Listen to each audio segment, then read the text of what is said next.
गणित का एक सिंपल सा नियम होता है, जब तक एक एक होता है उसकी वैल्यू सिर्फ एक होती है, पर जब उसके पीछे जीरो लग जाती है तो उसकी वैल्यू उतनी ही होती है जितनी उसके पीछे जीरो है।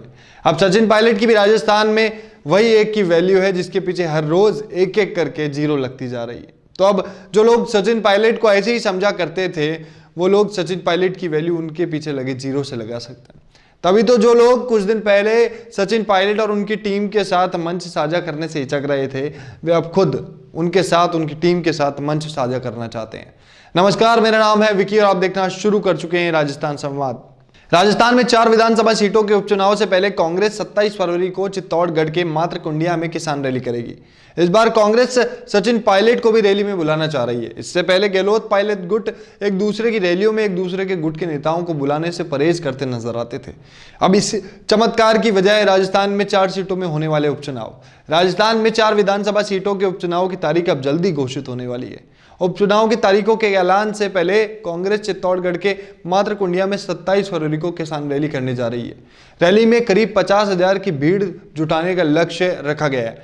दरअसल जिस जगह पर रैली की जा रही है उसके पास ही राज्य संबंध वल्लभनगर सहाड़ा विधानसभा सीट है जहां उपचुनाव होने हैं, तो इस लिहाजा से इस रैली को चुनावी शंखनाद माना जा रहा है।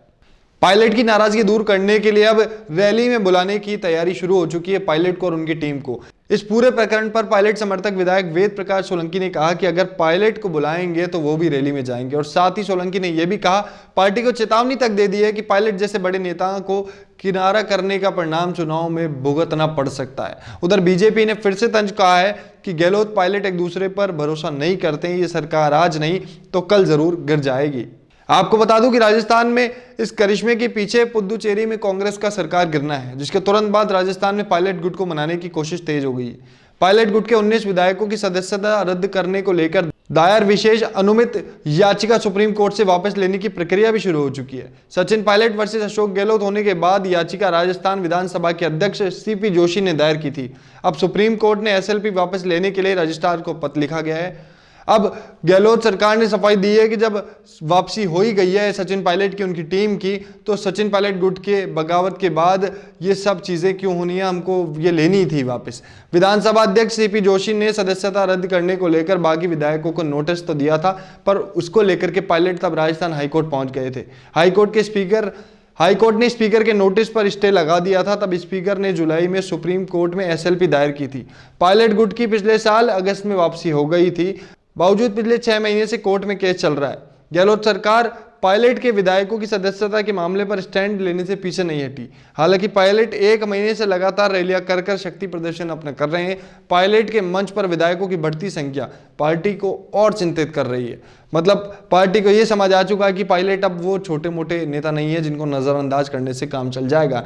यदि राजस्थान संवाद की एक खास रिपोर्ट कैसी लगी आपको, ये रिपोर्ट आप हमें कमेंट करके बता सकते हैं। और साथ ही ऐसे ही राजस्थान की राजनीति में अपडेट रहने के लिए आज ही सब्सक्राइब करें हमारे चैनल राजस्थान संवाद को। कुछ वक्त पहले सबका बिजनेस बहुत अच्छा चल रहा था। सब सोच रहे थे कि फ्यूचर हमारा ज़बरदस्त होगा, अगले साल इतनी इनकम, उसके अगले साल और ज़्यादा इनकम, और उसके अगले साल बहुत सारा पैसा कमाएंगे। पर हुआ क्या? कोरोना आ गया। सब सपनों पर पानी फेरता हुआ, भविष्यवाणियों को रौंदता हुआ, किसी को पैसे से, किसी को सेहत से और किसी को जान से मारता हुआ यह कोरोना हमारा पूरा 1 साल खा गया। इस 1 साल में क्या क्या किसने खोया, यह अब हम बता सकते हैं, पर क्या दावे के साथ ये कह सकते हैं कि आने वाले वक्त में ऐसा कुछ होगा नहीं? आने वाले वक्त में आपकी जिंदगी बहुत जबरदस्त रहेगी। है कोई ऐसा ज्योतिष जो इस बात पर स्टाम्प पेपर पर हस्ताक्षर करके दे सकता हो? कोई ज्योतिष तो आपको सिक्योरिटी दे ना दे, लेकिन यह सिक्योरिटी आपको लाइफ इंश्योरेंस जरूर दे सकता है। सोच कर देखिए, कितने ऐसे लोग होंगे आपकी जानकारी में जो अचानक बेवक्त दुनिया छोड़ देते हैं। परिवारों को उनके जाने के गम के साथ साथ बाद में कैसे खर्चा चलेगा इसकी चिंता भी सताती है। अब मैं आपको कुछ लोगों की सच्ची कहानियाँ और सच्चे इंश्योरेंस एक्सपीरियंसेस बताऊंगी जो सब मेरे क्लाइंट्स हैं, जब इंश्योरेंस ही बनी जिंदगी का सहारा।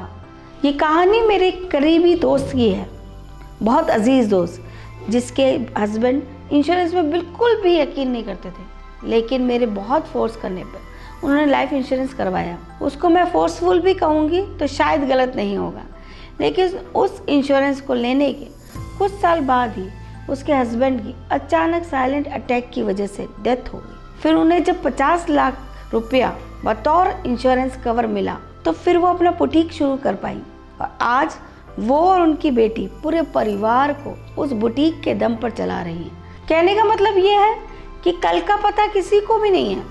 आज मैं आपको कोई प्लान नहीं बताऊंगी, उसके लिए तो हम मिल ही सकते हैं, बट आज मैं सिर्फ इतना बताना चाहूँगी कि कल किसने देखा है वाला एटीट्यूड तो अब हमें छोड़ना चाहिए और पूरी जिम्मेदारी के साथ हम कल के लिए तैयार हैं वाला एटीट्यूड लाना चाहिए।